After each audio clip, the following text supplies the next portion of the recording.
அதாவது கார்த்திகை செல்வன், இந்த சம்பவம் இவ்வளவு தூரம் கொச்சைப்படுத்தப்பட்டிருக்க வேண்டுமா என்பதுதான் நம்ம மத்தியில் எழுகிற முதல் கேள்வி. இப்போ கோயம்புத்தூரை பொறுத்த வரைக்கும் அன்னபூரணா உணவு குழுமம், அந்த ஹோட்டல் செயின், இதை அறியாதவர்கள் யாரும் இருக்க முடியாது. கோயம்புத்தூரில் மட்டுமல்ல, தமிழ்நாட்டிலிருந்து எல்லாரும் கோயம்புத்தூர் சென்றால் கூட, இப்ப நானே கோயம்புத்தூர் சென்றால் இரவு பிளைட்டுக்கு வர்றதுக்கு முன்னால அங்க போய் தான் சாப்பிட்டுட்டு பிளைட், ஏன்னா அது உடம்புக்கு ஒன்றும் செய்யாது, கொஞ்சம் நல்ல ஃபுட் அப்படிங்கிறது பரவலாக எல்லார் மத்தியிலும் இருக்கிற ஒரு பெரிய அபிப்பிராயம். அது திரு ஸ்ரீனிவாசன் அவர்கள் ஒரு சுய முயற்சியாளர். இன்னைக்கு ஹோட்டல் இண்டஸ்ட்ரியில கொண்டாடப்படுகின்ற ஒரு பிரபலம். அவர் தமிழ்நாடு முழுவதும் இருக்கின்ற ஹோட்டல் சங்கத்து தலைவர்கள்ங்கிற முறையில் அவர் இன்னைக்கு சில ஒரு வலிமையான கருத்துக்கள் தான், தேவையான கருத்துக்கள், அதை தனக்கே உரித்தான பாணியில அதை விளக்குகிறார். இப்ப அது எவ்வளவு சிம்பிளா சொன்னார்னா, ஒன்னு இனிப்பு பூந்தி, இன்னொன்று காரா பூந்தி. இனிப்பு பூந்திக்கு 5 விழுக்காடு ஜிஎஸ்டி, காரா பூந்திக்கு 12 விழுக்காடு ஜிஎஸ்டி. ஒரே ஆள் இது ரெண்டையும் வாங்கினா நாங்க எப்படி டாக்ஸ் போடுறது அப்படின்னு கேட்கிறார்.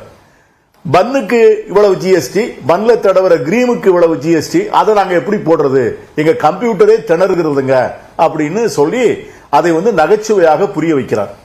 இதை அவங்க வானதி சீனிவாசன் அவர்கள் அந்த தொகுதியினுடைய சட்டமன்ற உறுப்பினர், அவர்களே பேசுகின்ற போது சொல்லுகிறார், எனக்கு அவர்கள் அண்ணன் மாதிரி, அவங்க அவங்க கடைக்கு நான் போயிருக்கிறேன், வெங்காய சாம்பார்ல வெங்காயம் இல்ல அப்படிங்கலாம் பேசியிருக்கிறார்.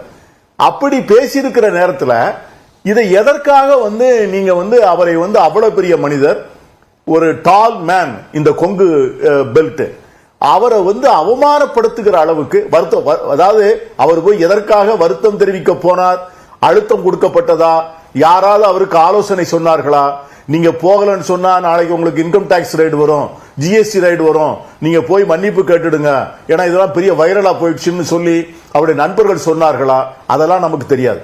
ஆனால் அதை அது வீடியோவில் பதிவு செய்து அதை வெளியே விடுவது என்பது ஒரு பெரிய சாடிஸ்ட் மென்டாலிட்டி.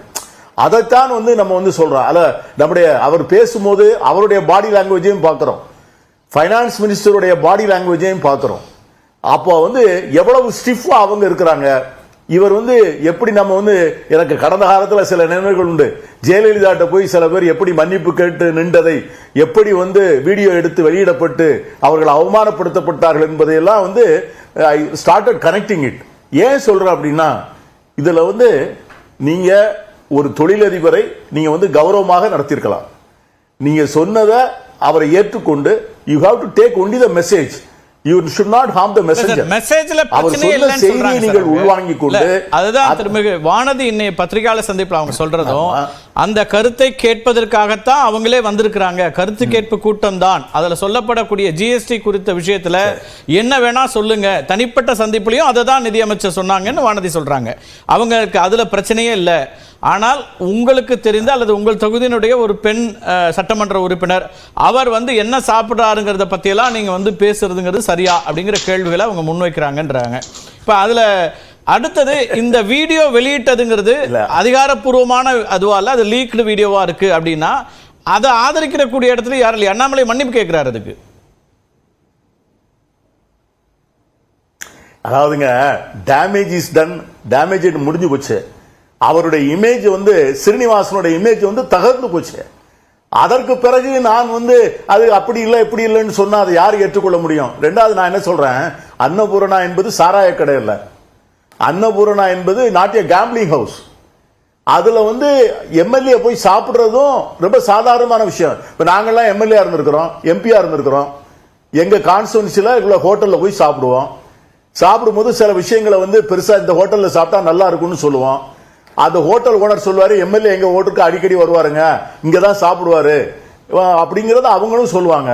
இது எல்லா தலைவர்களுக்கும் சில பேர் சொல்லுவாங்க, மதுரைக்கு வந்தா இந்த தலைவர் இந்த ஹோட்டல்ல தான் சாப்பிடுவாரு, இந்த மீன் குழம்புல சாப்பிடுவாரு. தனிப்பட்ட உரையாடல்கள்ல ஒரு ஹோட்டலை பத்தி சொல்றதுங்கிறது வேற சார். ஒரு பொதுவெளியில ஒரு கருத்து கேட்பு கூட்டத்துல அவர் ஒருவேளை அவர் தனக்கு இருக்கக்கூடிய அந்த நட்பு அல்லது நீண்டகால ஒரு அறிமுகம்ங்கிற அடிப்படையில் கூட அதை பேசியிருக்கலாம். அவருடைய அந்த அந்த பாணியில தான் அவர் வெளிப்படுத்துறாரு. ஆனா அவங்க என்ன சொல்றாங்க, ஒரு ஆண் அமைச்சரோ அல்லது ஆண் சட்டமன்ற உறுப்பினரோ இப்படி இருக்கக்கூடிய ஒரு சூழல்ல பொது சமூகம் அப்படி அது செயலாற்றுதா? அவங்க பொதுவாக கேட்குறாங்க, எனக்குன்னு இல்லை, அது திருமிகு கனிமொழியோ அல்லது ஜோதிமணி அவர்களோ இருந்தால் எளிதாக இது போல் வீடியோக்களை வெளியிட்டு அவங்கள அட்டாக் பண்ணுறது அப்படிங்கிற ஹாரஸ் பண்ணுறதுங்கிற இடத்துக்கு அந்த மீன் பண்ணுறாங்க. அப்படியான ஒரு நிகழ்வுகள் தொடருது.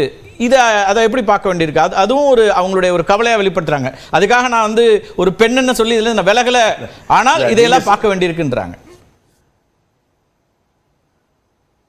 இல்ல அப்படியே நீங்க சொல்வது வந்து வாதத்துக்கு ஒத்துக்கிட்டாலும் அவர் வந்து வானதிட்டு தானே மன்னிப்பு கேட்கணும். நிர்மலா சீதாராமனிடம் போய் கையை கட்டி உட்கார வேண்டிய அவசியம் என்ன? அவரிடம் போய் வந்து நான் வந்து இந்த மாதிரி செஞ்சுட்டேன், என்னை தயவுசெய்து மன்னித்துக் கொள்ளுங்கள்னு அவ்வளவு பெரிய மனுஷன் எழுந்து கும்பிடுறாரு. அந்த அம்மா பதிலுக்கு கூட கும்பிடலையே, பதில் கூட இல்ல நீங்களாம் உட்காருங்க, நத்திங்.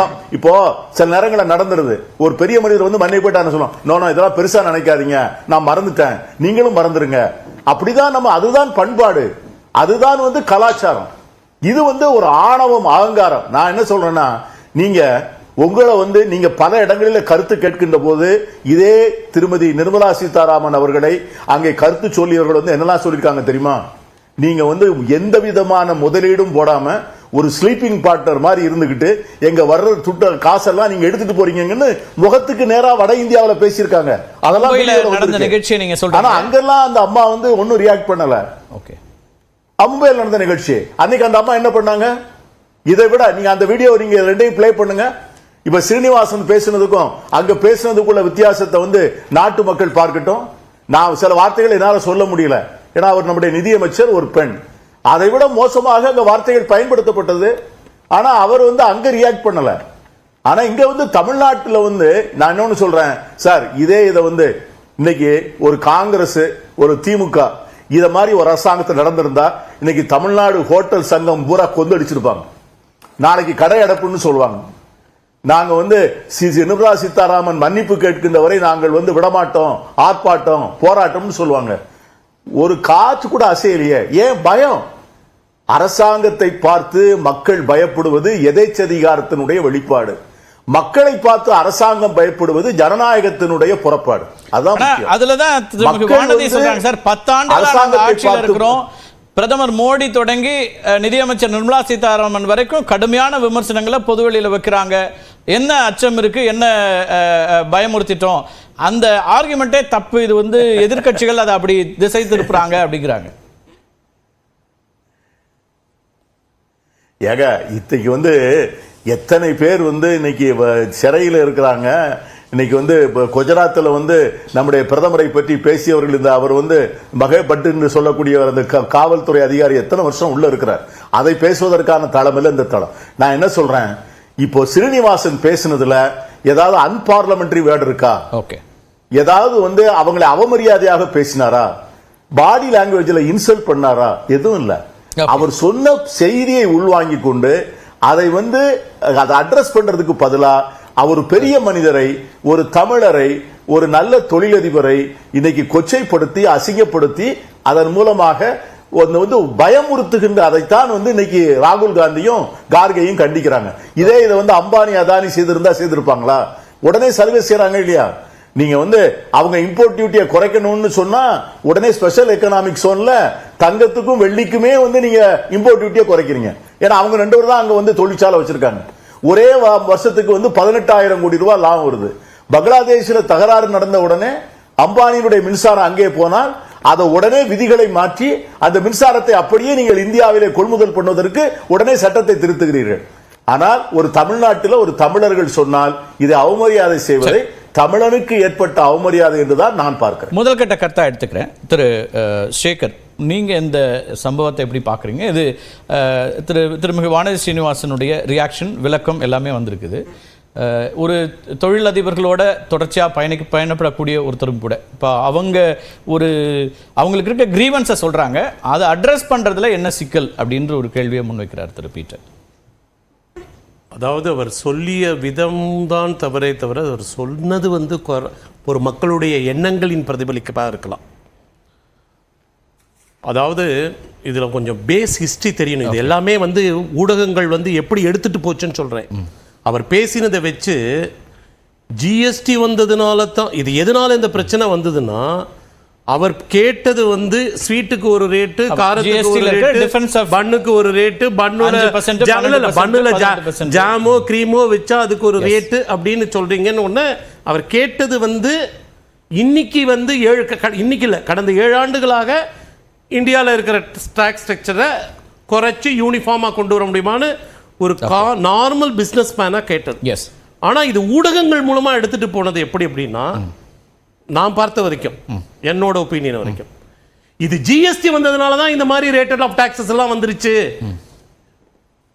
பன்னுக்கு இந்த மாதிரி ரேட் ஆஃப் டாக்ஸ் கூடி போச்சு, ஸ்வீட்டுக்கு இந்த மாதிரி ரேட் ஆஃப் டாக்ஸ் டிஃப்ரெண்ட்டு, காரத்துக்கு இந்த மாதிரி டாக்ஸ், ஜிஎஸ்டி தான் இந்த மாதிரி ஒரு என்னமோ ஒரு புதுசாக கொண்டு வந்த மாதிரி. முதல்ல உணவுப் பொருள்களுக்கு டாக்ஸ் கொண்டு வந்ததே 1982 46th அமெண்ட்மெண்ட் ஆஃப் கான்ஸ்டிடியூஷன் தான். சரி.